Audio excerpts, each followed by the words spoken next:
Assalamualaikum warahmatullahi wabarakatuh. Selamat pagi anak-anakku semuanya. Apa kabar kalian hari ini? Mudah-mudahan kalian dalam keadaan sehat walafiat ya, dan juga keluarga yang ada di rumah. Pada minggu-minggu lalu kita belajar atau mengetahui tentang materi hardware atau perangkat keras. Nah, kali ini materi pada pagi hari ini adalah tentang perangkat lunak dan juga penggunanya. Nah, tapi sebelum itu marilah kita membacakan basmalah bersama-sama. Mudah-mudahan pelajaran ini atau hari ini mendapatkan berkah Allah Subhanahu wa Ta'ala ya. Bismillahirrahmanirrahim. Nah, baiklah anak-anakku sekalian, materi yang akan saya sampaikan kepada kalian semua yaitu tentang ini. Nah, ini ya. Ini perangkat komputer juga, namun tidak terlihat fisiknya, gitu ya. Nah, yang pertama yang akan dibahas adalah tentang software atau perangkat lunak. Nah, mungkin kalian di SMP-nya ataupun di mana saja sudah mengetahui apa itu software, ya. Nah, kalau hardware itu adalah perangkat komputer yang ada fisiknya, bisa terlihat dan bisa dipegang seperti itu ya, atau bisa dioperasikan secara fisik seperti itu. Nah, kalau software itu adalah perangkat komputer yang tidak ada fisiknya, ya, tidak bisa dipegang dan juga tidak diketahui atau tidak terlihat fisiknya seperti itu ya. Nah, anak-anakku sekalian, software ini terbagi atas beberapa jenis ya. Nah, perangkat yang tidak terlihat itu atau software itu ya, atau istilah lainnya itu bagian dari sistem komputer yang wujud fisiknya tidak terlihat ya, itu software. Nah, namanya soft berarti tidak terlihat ya. Nah, atau bisa dikata lain adalah sebagai suatu data yang bisa diprogram, bisa diformat atau juga bisa disimpan secara digital ya, tidak memiliki bentuk fisik namun dioperasikan oleh pengguna melalui perangkat komputer. Nah, software ini ada beberapa fungsinya ya. Yang pertama adalah menyediakan fungsi dasar untuk kebutuhan komputer sehingga dapat dioperasikan. Nah, misalnya ketersediaan sistem operasi dan sistem pendukung pada komputer, begitu ya.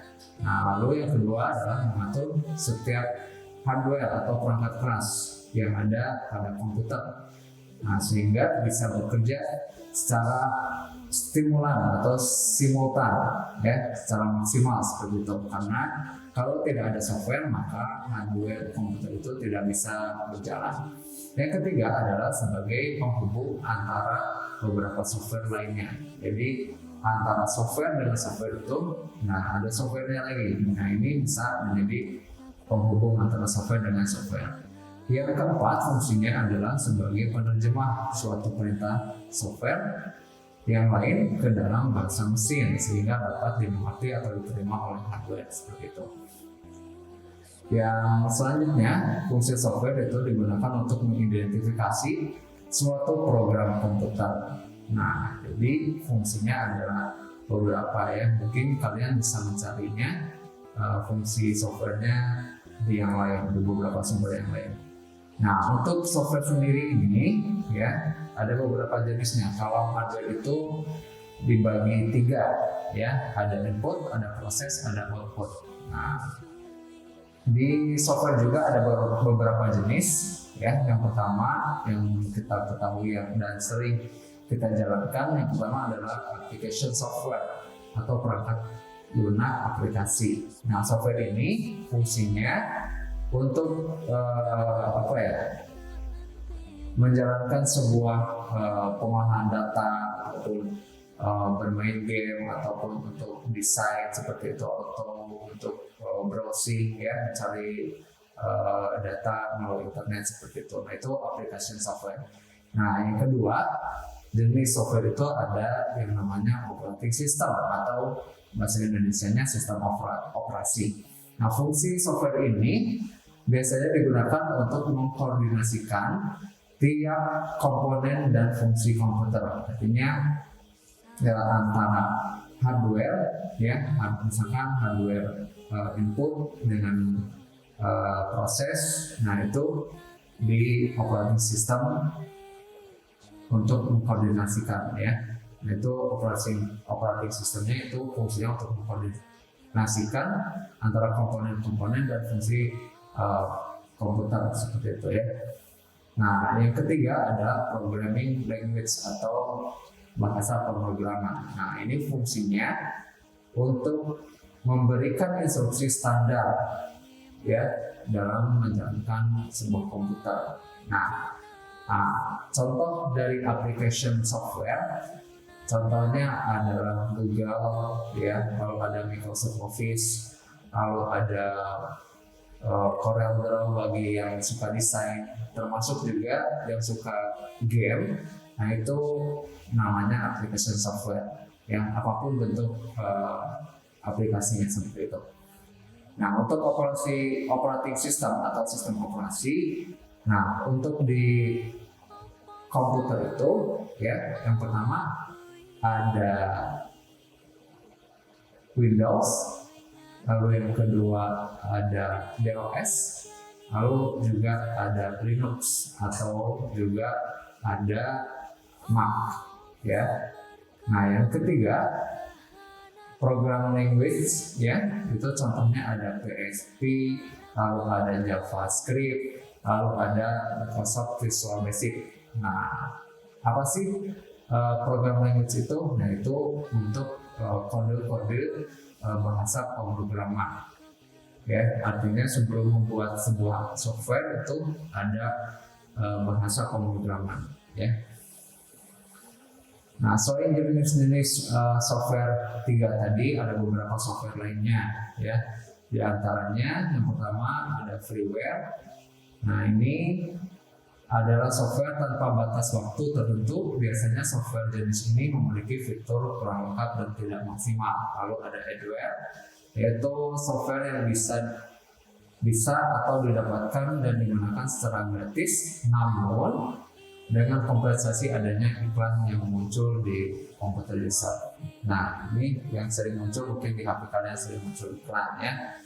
Nah yang ketiga ada spyware, yaitu software yang dibuat khusus untuk memata-matai segala aktivitas pengguna komputer. Nah ini biasanya dipakai oleh Intel seperti itu ya, dari software spyware seperti itu. Nah lalu ada open source, lalu ada shareware, lalu ada firmware, lalu ada malware. Nah malware ini adalah perangkat lunak yang fungsinya itu sebagai perusak ya, contohnya virus gitu ya dan lain-lain, itu maksudnya malware seperti itu. Nah untuk contoh-contoh aplikasi software ya, yang tadi application software, yang pertama untuk mencari sebuah informasi melalui internet tentunya ada Google, yang lalu ada Mozilla, lalu ada Opera mungkin, lalu ada UC browser kalau kalian pengguna handphone gitu ya, tidak terlalu sering dengan komputer seperti itu. Lalu ada Microsoft Office ya, kalau di handphone itu ada Microsoft, ada lalu ada WPS seperti itu ya. Nah lalu juga ada Format Factory ya, Format Factory itu untuk mengubah format foto, video atau musik seperti itu. Nah itu aplikasi software ya, atau aplikasi perangkat lunak. Nah contohnya juga seperti game ya, kalau di komputer ada PES dan lain-lain ya, itu contoh aplikasinya. Nah untuk menjalankan sebuah video, lalu juga sebuah lagu seperti itu yang sering mendengarkan musik, tentunya contohnya ada media player, lalu ada MP3 dan lain-lain ya. Nah itulah contoh-contoh software perangkat lunak. Nah, selain juga hardware dan juga software, tentunya untuk menjalankan sebuah komputer itu harus ada penggunanya. Nah, pengguna di sini diistilahkan dengan sebutan brainware, ya. Nah, brainware ini adalah pengguna komputer atau yang mengoperasikan komputer, ya. Jadi brainware itu adalah orang yang menggunakan atau mengoperasikan sebuah perangkat komputer, baik itu hardware-nya ataupun software-nya, seperti itu. Nah, jenis-jenis brainware yang pertama adalah analisator, ya, atau analisis, ya. Nah, ini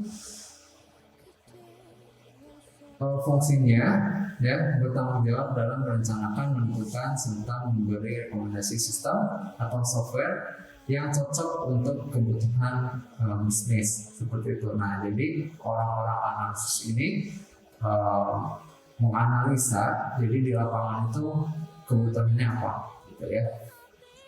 Misalnya kita sebagai pelajar dan pendidik itu butuhnya tentang pengolahan data, berarti membuat sebuah software tentang pembelajaran, seperti itu, ya.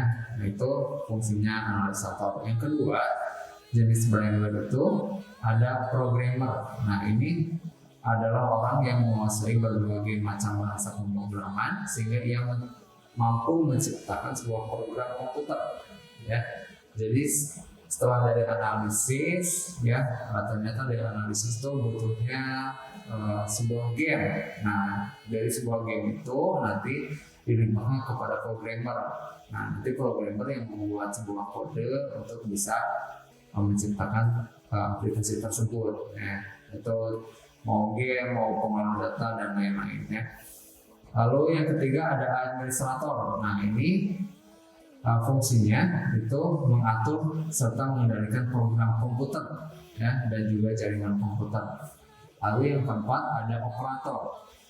Operator ini adalah yang mengoperasikan komputer atau juga bisa disebutnya sebagai user. Nah, mungkin kalian Bapak juga termasuk operator, ya, atau user yang menggunakannya saja, jadi tidak tahu tentang analisisnya bagaimana, tidak tahu tentang pemrograman bahasanya, seperti itu.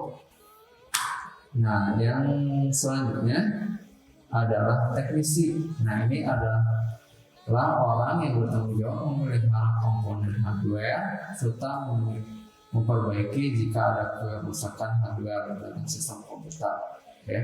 Tentunya untuk membuat sebuah laptop seperti ini, untuk membuat sebuah komputer tentunya ada komponen-komponen yang harus dibuat, dan itu oleh teknisi, baik itu dari mesinnya, lalu dari arus listriknya dan lain-lain. Nah, itu oleh teknisi, ya. Nah, itulah penjelasan tentang software dan brainware, ya. Jangan tertukar antara hardware, software, dan juga brainware. Hardware itu adalah perangkat keras komputernya, ya, yang berbentuk fisik, bisa dipegang, seperti itu. Kalau software adalah perangkat komputer yang tidak bisa terlihat dan bisa dipegang, seperti itu, namun bisa menjalankan hardware, seperti itu. Nah, kalau brainware itu adalah orangnya, ya. Jadi kalau ditanya monitor itu bagian dari hardware atau software atau brainware. Nah, untuk monitor karena ada fisiknya, berarti maksudnya ke dalam hardware, seperti itu. Nah, kalau misalnya ditanya Microsoft itu bagian dari brainware atau hardware, ya, nah maka tidak keduanya, ya, karena Microsoft itu adalah sebuah software, seperti itu. Artinya hanya sebuah aplikasi, maka masuknya software. Nah, kalau programmer itu masuknya hardware atau software? Nah, itu masuknya ke brainware karena itu adalah orang yang mengoperasikan, seperti itu. Nah, itulah materi kita pada pagi hari ini. Mudah-mudahan kalian bisa memahami apa yang saya sampaikan. Ya, jangan lupa untuk tetap semangat belajar meskipun kita belum bertatap muka, masih dalam kondisi pandemi seperti ini, ya. Dan jangan lupa untuk selalu belajar dan terus belajar, ya.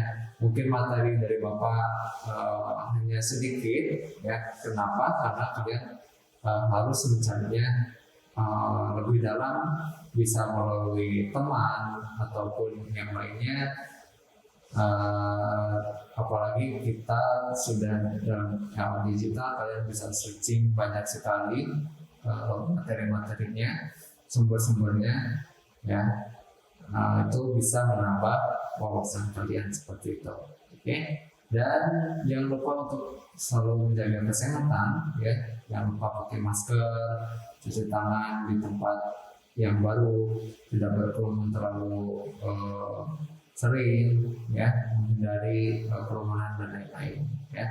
Tetap jaga kesehatannya, semangat terus belajarnya, dan jangan lupa ayo kita vaksin, sukseskan vaksinasi nasional ini agar kita bisa kembali normal meskipun tidak 100% normal, ya.